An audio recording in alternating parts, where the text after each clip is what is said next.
오늘의 말씀은 이사야 49장 14절로 15절입니다. 오직 시온이 이르기를 여호와께서 나를 버리시며 주께서 나를 잊으셨다 하였거니와 여인이 어찌 그 젖먹는 자식을 잊겠으며 자기 태에서 난 아들을 긍휼히 여기지 않겠느냐. 그들은 혹시 잊을지라도 나는 너를 잊지 아니할 것이라. 아멘. 할렐루야.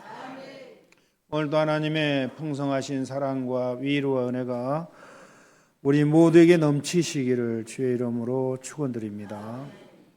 오늘은 온전한 믿음이라는 제목을 가지고 하나님 주시는 은혜를 서로 나누도록 하겠습니다. 성경에 보면은 이스라엘 중에서 정말 큰 믿음을 가진 사람 한 사람 있죠. 누구죠? 이스라엘 중에서, 이스라엘 모든 백성 중에서 이렇게 큰 믿음 가진 사람, 정말 예수님께서 칭찬한 사람이 한 사람이 있어요. 마태복음 8장에 나오는 백부장의 믿음입니다. 그 백부장이 왜 그런 칭찬을 들었냐면은, 이 백부장은 로마의 군인이에요. 이스라엘 그 식민 지배하에 있을 때 그 이스라엘에 파송된 로마의 100명을 거느린 군인입니다. 그래서 백부장, 100명의 대장이라는 거죠. 근데 이 사람은 로마 사람으로서 이스라엘 파송 나와가지고 보니까 하나님이 계신 걸 깨달은 거예요. 그래서 하나님을 믿고 아주 그냥 이스라엘 사람들에게, 그 유대인들에게 정말 친절하게 잘 대해줬어요, 이 군인이. 근데 자기 집에 하인이 있었는데 이 하인도 이스라엘 사람입니다. 근데 병이 들었어요. 아무도 못 고쳐요. 너무 고통스러워해요. 그래서 이 백부장이 백방으로 노력을 해봤어요. 어떻게 하면 제 하인을 고칠까? 그 당시 하인이라면은 노예로서 그냥 죽어도 상관없어요. 그 정도로 사람 취급 못 받은 사람이었는데 그런 사람까지도 사람 대우해 주는 거예요. 이 백부장이라는 사람 인격이 대단하죠. 근데 마침 예수님의 소문을 들었어요. 예수님은 메시아로서 이스라엘에 오신 하나님의 아들이다. 그는 모든 사람들의 병을 다 고치고 귀신도 쫓아내고 하나님 나라를 전해주는 메시아다. 그 말을 듣고 그대로 믿어요, 이 사람. 그래서 백부장이 마침 예수님이 이제 자기 지방에 왔을 때 찾아가요. 가가지고 부탁을 합니다. 예수님, 제 하인이 지금 중풍병이 걸렸는데 죽어갑니다. 너무 고통스럽습니다. 와서 좀 고쳐주시면 안 될까요? 좀 고쳐주십시오. 그러니까 가자. 딱 그러는 거예요. 그러니까 갈 필요 없습니다. 우리 집까지 가려면 하루 길을 걸어가야 되는데 거기까지 갈 필요 없고 여기서 다만 말씀으로 하시면 낫겠나이다. 딱 그러는 거예요. 그러니까 이 백부장의 그 말을 듣고 딱 보니까 믿음이 너무 좋은 거예요. 그래서 예수님께서 그 믿음을 칭찬하는 겁니다. 이스라엘 중에서 이만한 믿음이 없다. 이렇게 믿음 좋은 사람 처음 봤다 그러는 거예요. 그래서 네 믿음대로 될지어다.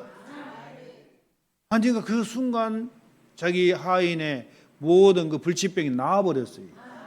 그 다음날 가서 집에 가서 확인해 보니까 예수님이 말씀한 그 시간에 하인이 딱 고침을 받은 거예요. 그 백부장 믿음이 더 정말 돈독해지고 얼마나 참 신앙생활을 잘하셨겠어요. 여러분, 이런 믿음을 가지시고 여러분의 믿음도 주님께 칭찬받기를 바랍니다. 온전한 믿음이란 어떤 경우에도 흔들리지 않고 의심하지 않고 그냥 그대로 순종하는 믿음을 온전한 믿음이다 라고 말씀을 하는 겁니다.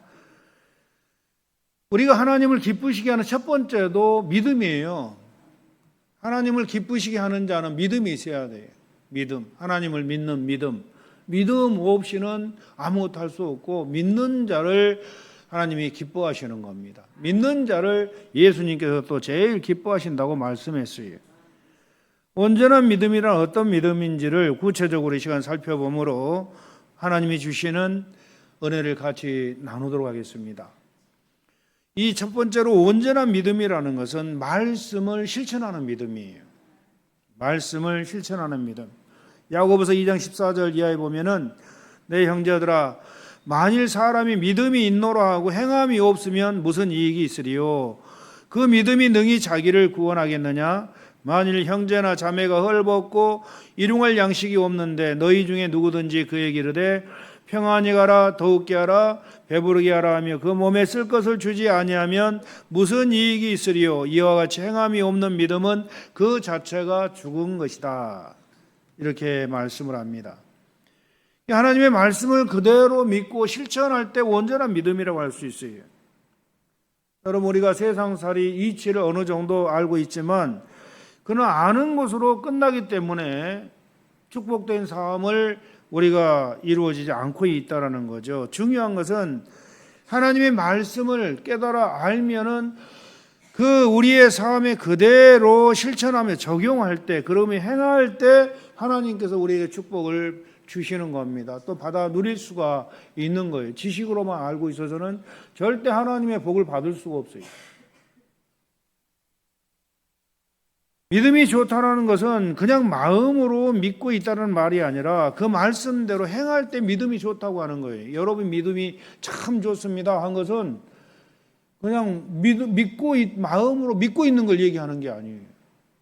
말씀을 하나를 깨달았으면 그 말씀을 믿고 그대로 실천할 때 그때 믿음이 좋다고 하는 거예요. 근데 말씀을 깨달아 놓고도 실천하지 않는다면은 그 사람 믿음이 없는 거예요. 안 믿기 때문에 하나님을 믿는다고 하면서도 그의 행동으로 거부하는 거예요. 부인하는 거예요. 그러니까 아무리 나 믿음이 있다 해도 그 행동에서 보면 믿음이 없는 거예요. 하나님 말씀대로 살지 않으면. 그래서 우리가 잘 기억해야 돼요. 우리 각자가 그러면 나는 정말 믿음이 있을까? 이렇게 열심히 주일마다 교회 나오고 이렇게 열심히 하나님께 헌신하고 봉사하는데 과연 나는 믿음이 있을까? 한번 생각을 해보세요. 어떻게 판단을 하냐면은 내 삶 속에서 순간순간 하나님이 말씀대로 살고 있는가 안 하는가 이걸 보면 아는 거예요. 누가 말 안 해도 여러분 자신이 알아요. 아, 나는 아직 믿음이 없구나. 아, 그래도 나는 좀 믿음이 있구나. 이걸 자신이 판단을 할 수가 있다라는 거죠. 야고보서 2장 18절에도 어떤 사람은 말하기를 너는 믿음이 있고 나는 행함이 있으니 행함이 없는 너의 믿음을 내게 보이라. 나는 행함으로 내 믿음을 너에게 보이리라 하리라. 그러니까 믿음이 있다면은 그 믿음을 행함으로 보여다오 그러는 거예요. 행함으로. 그 믿음을 행함으로 보여주지 않는다면은 그건 헛된 죽은 믿음이라는 거죠. 내가 하나님은 한 분이신 줄 아느냐? 잘 아는도다.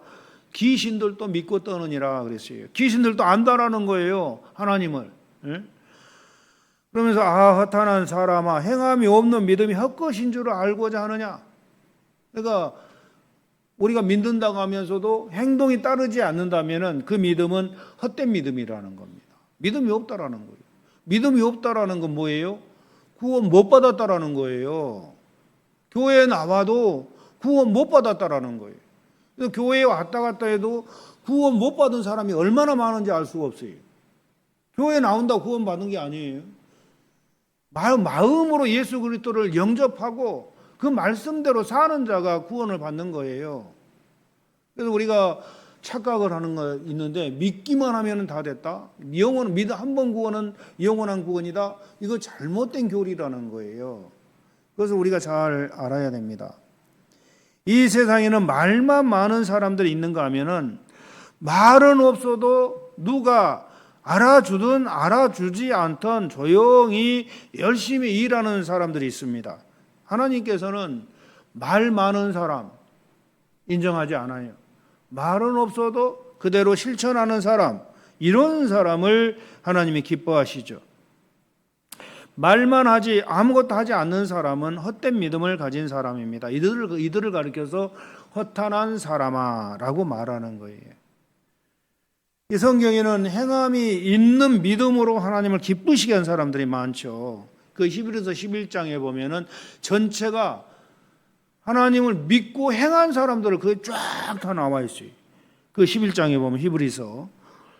그래서 믿음의 제사를 드린 아벨을부터 시작해서 믿음으로 하나님을 기쁘시게 하다가 산 채로 하늘나라에 올라간 에녹, 노아, 아브라함, 사라, 이삭, 야곱, 요셉, 모세, 기드온, 바락, 삼손, 입다, 다윗, 사무엘, 그리고 선지자들, 수도 없이 많은 사람들이 하나님을 믿고 하나님의 말씀을 그대로 실천하였기 때문에 후세 그의 이름들이 높임을 받게 된 것입니다. 이들의 삶은 안위호가 없고 오직 하나님 말씀 무조건 믿고 실천하는 삶이었다라는 거죠. 그래서 이들의 삶은 계산하거나 따지지 않은 그런 삶입니다. 그래서 아브라함을 보면 대표적인 믿음의 조상이죠. 하나님께서 아브라함에게 어느 날 딱 나타나가지고 아브라함아, 너의 친척 아비지 고향을 떠나 내가 너에게 지시할 땅으로 가라. 딱 그러는 거예요. 그러니까는 아주 그런 청천벽력 같은 말이 어디가 있어요. 잘 살던 고향을 떠나라는 거예요. 다 버리고 떠나라는 거예요. 가족만 이끌고. 예. 근데 그 말을 딱 하나님이 하늘에서 딱 들리니까 하나님이신 줄 알고 그대로 믿고 따라요. 고향을 떠나는 거예요. 그리고 가나안 땅에 도착했을 때 이제 24년 만에 준 아들 이삭, 어느 날 아브라함아, 이삭을 나에게 번제로 드리라 딱 그러는 거예요. 이것도 아주 청천벽력 같은 그런 소리죠. 그런데 아무 말 하지 않고 번제로 딱 드려버리려고 하는 거예요. 그때 아브라함아, 네 아들에게 손대지 말라. 이제야 네가 나를 사랑하는 줄 알겠다 하면서 아브라함의 믿음을 칭찬을 하시는 거죠. 그래서 아브라함은 결국 믿음의 조상이 된 겁니다. 그래서 무조건 실천했다라는 것은 무조건 하나님을 믿고 신뢰했다라는 거예요. 내가 이 이삭을 번제로 드려도 하나님이 살릴 것을 믿은 거예요. 예. 그대로 하나님을 신뢰한 거예요. 하나님을. 나에게 아무리 하나님이 어렵고 이해되지 않는 것들을 요구할지라도 그 일은 하나님이 나를 복주려고 하신다라는 걸 신뢰하는 거예요. 그냥 믿는 거예요. 무조건 믿는 거예요. 예? 그래서 하나님은 아브라함을 믿음의 조상으로 세우시고 엄청난 복을 주셨어요. 여러분, 예수님께서도 그와 같은 말씀하셔요. 마태복음 7장 21절에 나더러 주여 주여 하는 자마다 다 천국에 들어갈 것이 아니요 다만 하늘에 계신 내 아버지 뜻대로 행하는 자라야 들어가리라. 예. 그러니까 주여 주여 한다고 천국 들어간 게 아니라는 거예요. 하나님 뜻대로 행하는 자, 말씀대로 행하는 자, 실천하는 자, 말씀을 행하고 실천하는 자, 그냥 생각으로 나 믿습니다 이게 아니고 내 삶 속에서 말씀 그대로 선을 행하고 원수를 용서하고 미워하지 않고 교만하지 않고 음란하지 않고 시기 질투하지 않고 거짓말하지 않고 이렇게 행하는 자가 천국에 들어가는 거예요. 믿는다고 하면서도 여러 가지 많은 죄를 짓는 사람들이 있죠. 믿는다고 하면서도 거짓말하고 믿는다 하면서도 교만하고 믿는다 하면서도 싸우고 성질내고 화내고 짜증내고 원수도 미워하고 믿는다고 하면서도 온갖 죄를 짓는 기독교인들이 얼마나 많아요. 믿는다고 하지를 말든지. 그렇잖아요. 믿는다고 하면은 예수님과 같은 그런 삶을 살아야 되는 게 그리스도인이고 기독교인이에요. 근데 오늘날 기독교가 많이 인기가 떨어지고 많이 사람들로부터 애면을 당하고 공격당하는 이유가 뭐냐면은 믿는다고 하면서도 온갖 죄를 다 짓는다는 이걸 보이기 때문에 세상 사람들이 야, 너희들 믿는다고 하면 말씀대로 착하게 살아야지 왜 그렇게 착하게 살지 않고 온갖 죄를 짓고 사냐? 너희들 우리한테 예수 믿으라고 하지 말아라. 딱 그러는 거예요. 너희들은 착하게 살아라. 오늘날 세상이 그렇게 돼버린 거예요. 그래서 우리가 이 말씀을 잘 기억해야 돼요. 나더러 주여 주여 하는 자마다 다 천국 들어간 거 아니다. 다만 하늘에 계신 내 아버지 뜻대로 행하는 자라야 들어가리라. 여러분, 말씀을 깨닫고 알았다면은 이제부터 저와 여러분들 죽으나 사나 힘들고 어려워도 그 말씀을 지키려고 발버둥 치는 그런 노력이 있으시길 바랍니다. 죽으나 사나 한번 착하게 살아봐야 되겠다. 절대 죄를 짓지 않아야 되겠다. 이런 결단이 있으시기를 주의 이름으로 축원을 드립니다. 그리고 두 번째로 온전한 믿음이라는 것은 하나님의 말씀을 의심하지 않는 것. 의심하지 않는 것. 오직 믿음으로 구하고 조금도 의심하지 말라. 의심하는 자는 마치 바람에 밀려 요동하는 바다 물결 같으니 이런 사람은 무엇이든지 주께 얻기를 생각하지 말라. 두 마음을 품어 모든 일에 정함이 없는 자로다. 야고보서 1장 6절의 말씀입니다. 믿음으로 구하고 조금도 의심하지 말라. 의심하는 자는 바람에 밀려 요동하는 바다 물결 같으니 이런 사람은 무엇이든지 주께 얻기를 생각하지 말라. 그러니까 뭐예요? 하나님은 너희들 나 믿으려면은 제대로 믿으라 그런 거예요. 제대로 믿으라. 절대 의심하지 말라. 절대. 하나님은 의심하는 사람을 제일 기뻐하지 않고 의심하는 사람들에게는 아무것도 응답을 안 하신다라는 거죠. 예수님께서 이 땅에 오셔서 치유의 기적을 행하실 때 꼭 물어본 게 있어요. 네가 나 믿느냐?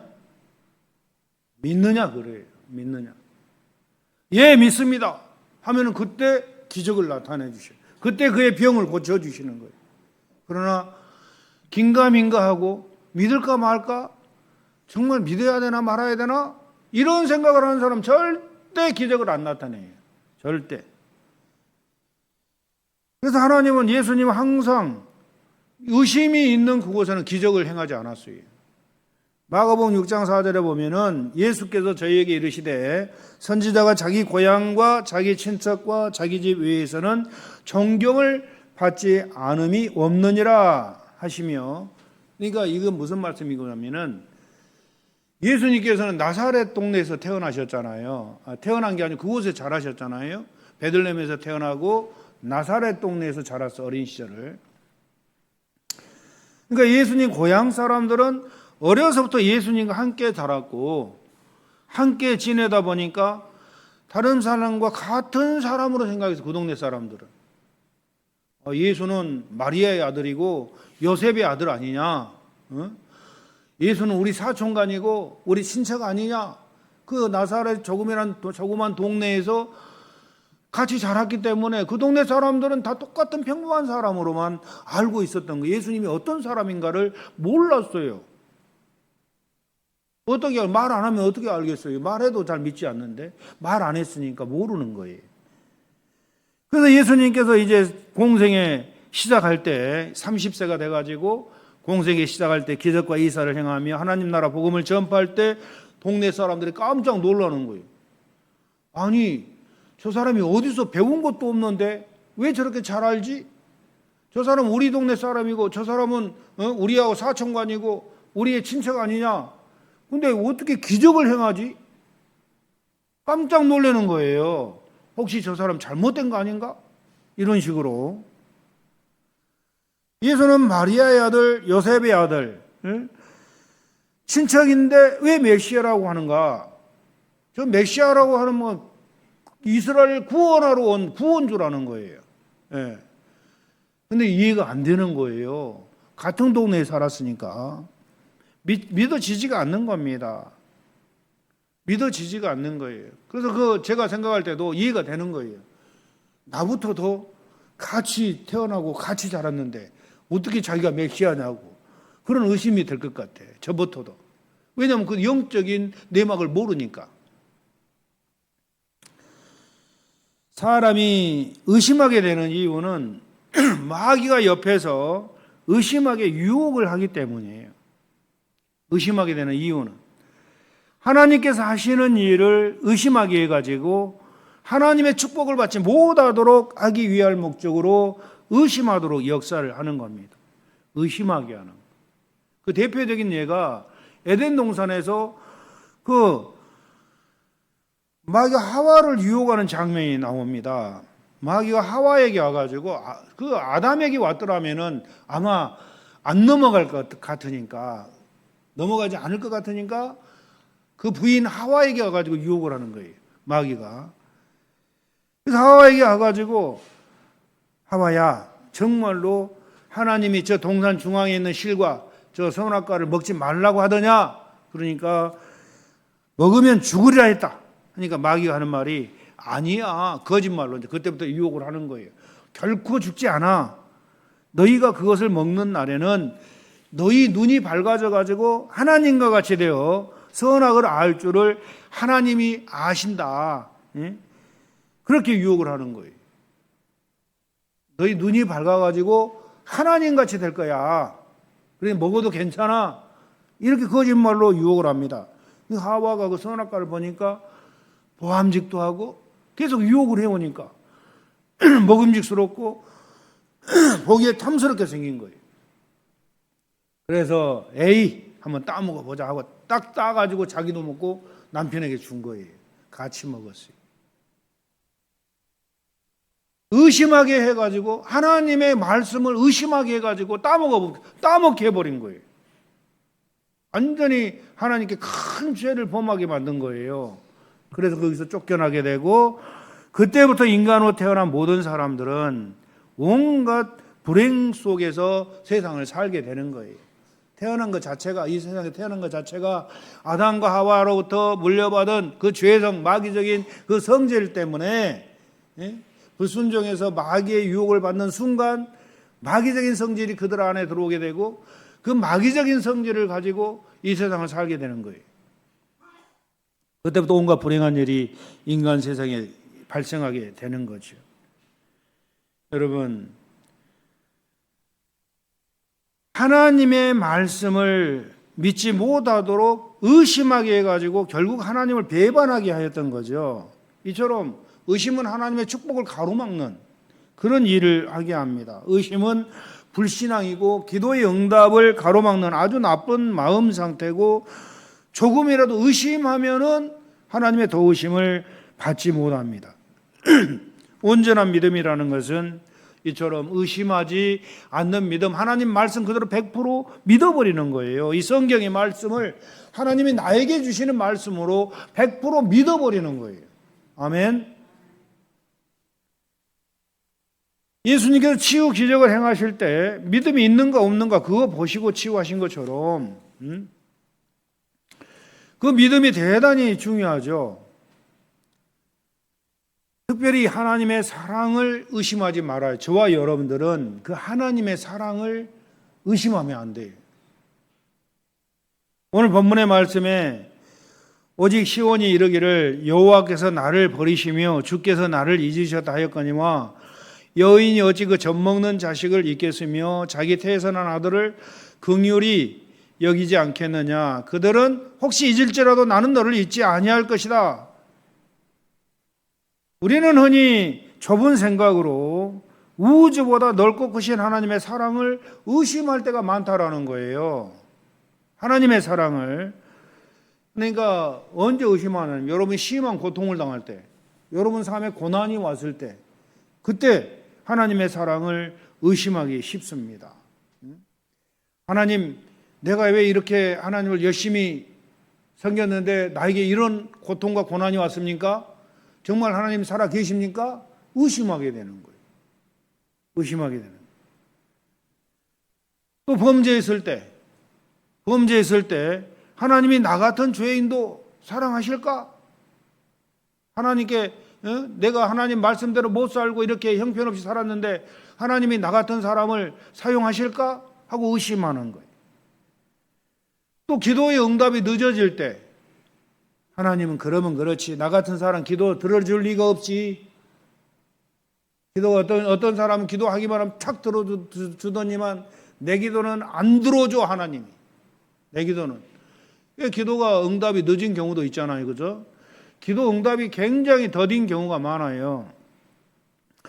그런데 이런 일을 당할 때 하나님의 사랑을 의심한다는 것은 얼마나 잘못된 일이며 얼마나 하나님의 마음을 아프게 하는 죄인지 모릅니다.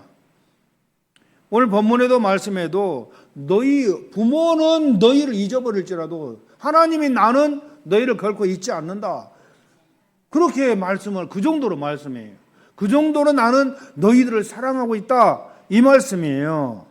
예. 여러분, 우리를 사랑하시기 때문에 하나님께서 고난 가운데 연단을 통해서 우리들의 영혼을 깨끗하게 해서 천국에 가도록 하기 위해서 우리를 그 고난을 허락하시는 거예요.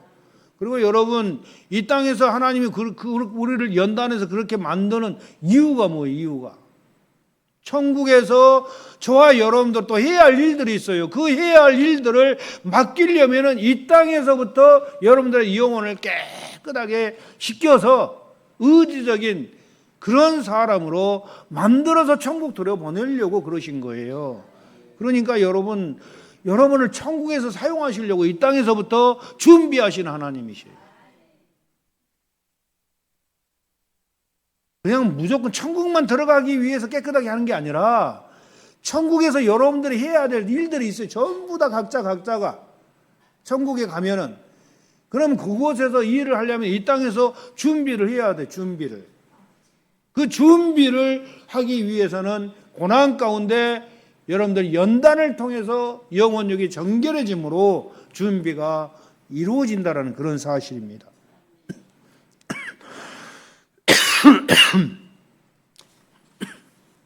여러분, 힘들지만 우리의 영혼은 천국을 준비하고 있기 때문에 그 하나님의 사랑을 우리가 다시 한번 깊이 생각해 보지 않을 수가 없고 감사하지 않을 수가 없는 것입니다.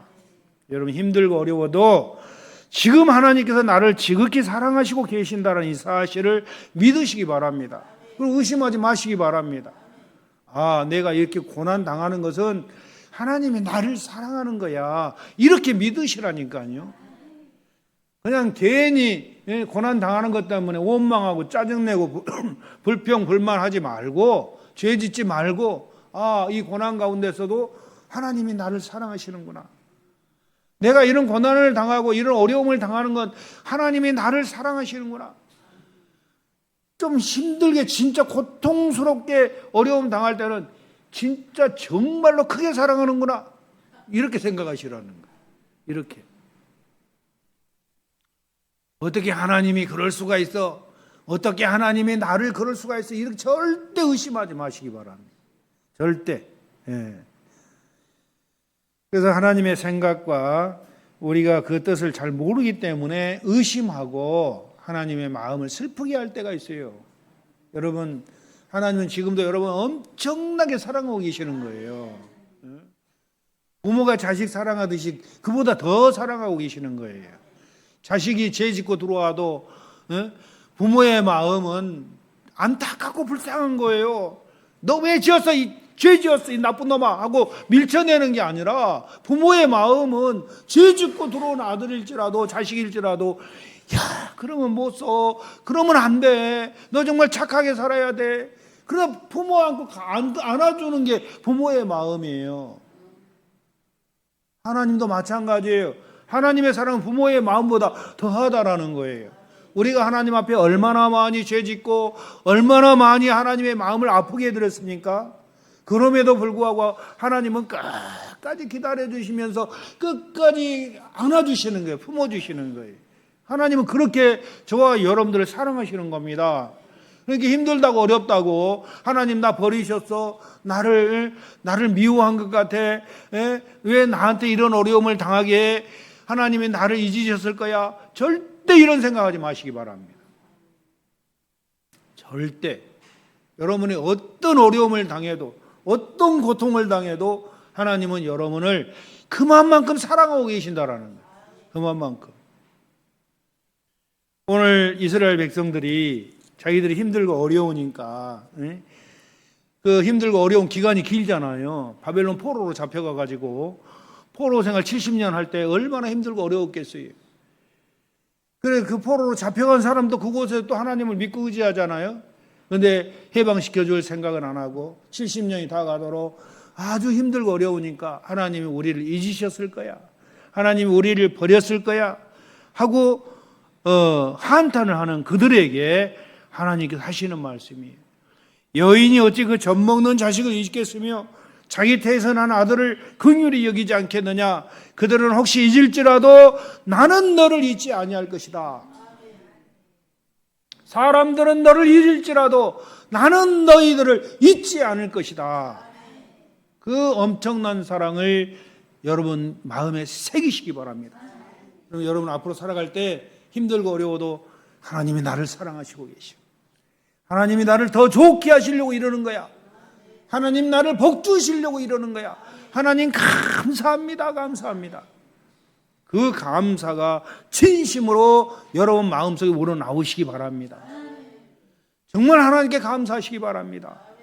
그 하나님은 신실하신 하나님이기 때문에 절대 변개함이 없고 그 하나님은 우리를 절대 버리지 않으신 하나님. 그리고 세 번째로 온전한 믿음은 우리의 소망이 이루어질 때까지 믿는 믿음이에요. 아멘. 하나님의 생각과 인간의 생각은 너무 차이가 많기 때문에 하나님의 생각과 하나님의 섭리를 인간들이 이해하지 못하는 그런 부분들이 너무 많아요. 너무 많아요. 여러분 우리가 살다 보면 하나님의 뜻을 어떻게 알 수가 있겠어요? 그렇잖아요. 하나님의 뜻을 알면은 쉽죠. 근데 하나님의 뜻을 이해하는 그런 분들은 정말 복된 사람들이에요. 그러나 하나님의 뜻을 이해하지 못한 분들은 힘든 삶을 살 수밖에 없다라는 거죠. 로마서 11장 33절에 보면은 깊도다 하나님의 지혜와 지식에 부여하며 그의 판단은 측량치 못할 것이며 그의 길은 찾지 못할 것이로다. 누가 주의 마음을 알았느냐? 누가 그의 모사가 되었느냐? 누가 주께 먼저 들여서 갚으심을 받겠느냐? 만물이 주에게서 나오고 주로 말미암고 주에게로 돌아감이라. 영광이 그에게 세세 있으리로다. 아멘. 여러분 이 말은 하나님의 뜻을 인간이 잘 모른다라는 거예요. 내가 당하고 있는 이걸 잘 모른다라는 거예요. 내가 지금 어려움을 당하고 있다면 왜 당하고 있는지 잘 모른다라는 거예요. 이게 인간과 하나님의 차이라는 거죠. 그래서 우리는 다만 하나님을 끝까지 의지하고 믿는 길밖에 없는 거예요. 의심하지 말고 끝까지 그 하나님 인내하면서 기다리고 있으면은 어느 날 하나님께서 저와 여러분들을 하나님께서 가장 좋게 인도하신다라는 거죠. 가장 좋게. 여러분 그래서 그 믿음의 대표적인 사람이 아브라함이라고 아까도 말씀드렸지만은 히브리서 11장 12절에 보면은 이러므로 죽은 자와 방불한 사람으로 말미암아 하늘이 허다한 별과 또 해변에 무수한 모래와 같이 많이 생육하였느니라. 이 말은 무슨 말씀인가 하면 죽은 자와 방불한 사람. 다시 말하면은 이 아브라함은 현재 그 당시 생식 능력이 없어진 늙은 사람, 이걸 죽은 사람이나 다름없는 사람이다 이런 뜻이에요. 그 당시 아브라함의 상태는 생식 능력이 없는 늙은 죽은 사람이나 다름없는 그런 사람이라는 그런 뜻이죠. 그런데 아브라함은 인간적으로 생각할 때 절망적인 그런 상태였거든요. 그 당시에 다 늙어가지고 하나님의 약속을 의심할 수밖에 없는 그런 나이예요. 그런데 아브라함은 그런 가운데서 그 하나님의 말씀을 의심하지 않았어요. 그대로 믿어버리는 거예요. 99세 때 내가 너에게 아들 주겠다. 끝까지 믿습니다. 끝까지 믿는 거예요. 그 아들 주겠다는 약속을 언제 했어요? 75세 때 한 겁니다. 75세 때 아브라함에게 내가 너의 자손을 저 바다의 모래알처럼 하늘의 별들처럼 수없이 많게 해주겠다 약속하신 거예요. 75세 때. 그런데 그걸 그대로 믿고 가는 겁니다. 그리고 결국 99세 때 아들을 얻게 되는 거죠. 결국 여러분 노아도 하나님의 약속을 끝까지 믿은 사람이죠. 노아야, 내가 하나님이 어느 날 노아에게 나타나가지고 이 세상을 보니까 죄악으로 관영돼가지고 이 세상을 내가 물로 심판해버리겠다. 너는 저 아라라산 중턱에 산중턱에 가서 방주를 지어라. 큰 배를 지어라고 그 배의 모든 규격을 다 알려주는 거예요. 하나님께서. 그 설계도를 다 보여주시는 거예요. 하나님이. 그 설계도를 갖고 노아가 배를 짓기 시작을 하는 겁니다. 그런데 사람들은 맑은 날 산중, 그것도 바닷가가 아니고 산중턱에다가 큰 배를 짓고 있는 거예요. 그러니까 노아가, 야, 저 노아 혹시 도운 거 아니냐? 근데 노아는 너희들 회개하라. 하나님이 이 세상을 심판하신다고 하셨다. 회개하고 빨리 돌아서라 해도 사람들은 노아의 말을 믿지 않았어요. 근데 노아는 끝까지 믿고 그 배를 몇 년 지었어요? 120년을 지었어요. 배를 120년 동안 지었어요. 그리고 다 지었을 때 노아와 그 가족 7식구, 8식구만 배 안으로 들어가고 나머지는 이 지구상에 있는 모든 인간들은 다 심판을 받고 멸망을 당하고 만 겁니다. 여러분, 많은 그리스도인들이 하나님의 약속을 끝까지 믿지 못하고 도중에 중단해버린 바람에 축복을 받지 못하는 경우가 많습니다. 왜 그럴까요? 그것은 하나님의 약속의 시간을 우리가 잘 알지 못하기 때문에요. 홍수가 나서 죄인들을 심판하신다고 했을 때 무려 120년을 걸릴 줄 누가 알았겠어요? 120년이 걸릴 줄 아무도 몰랐죠. 예수님의 친구 나사로가 죽은 지 4일이 지났을 때 제자들은 죽었다고 끝났다고 생각했어요. 근데 예수님께서는 나사로가 죽은 줄 알면서도 내 친구 나사로가 지금 자고 있다. 깨우러 가자 했을 때 의심 많은 도마가 우리도 그럼 예수님과 같이 죽으러 가자 하고 그냥 예수님을 비꼬는 말을 한 거예요. 그리고 죽은 지 나흘이 된 그 시체를 예수님께서 살려냈을 때 사람들은 하나님께 영광을 돌리게 되는 겁니다. 이처럼 하나님의 생각을 인간이 이해를 잘 못하는 거예요. 그래서 이해가 안 되는 겁니다. 어떤 말씀을 했을 때 성경 말씀도 이해가 안 되는 경우가 많죠. 역설의 그러한 진리를 항상 얘기하기 때문에 잘 믿어지지가 않은 경우가 많아요. 그럼에도 불구하고 저와 여러분들은 하나님의 말씀이라면 100% 믿고 기다리는 수밖에 없어요. 아멘? 예. 아무리 내가 이해되지 않는 하나님의 말씀이라도 그 약속이 이루어질 때까지 인내하고 기다리는 겁니다. 도중에 기도를 중단하거나 낙심하면은 온전한 믿음이라고 할 수가 없어요. 끝까지 인내하면서 끝까지 기다려주고 그 하나님의 사랑을 의심하지 않고 그 하나님을 믿고 신뢰하는 거예요. 그랬을 때 하나님의 큰 축복을 받아 누리는 겁니다. 이게 온전한 믿는 자가 받을 축복이라는 거예요.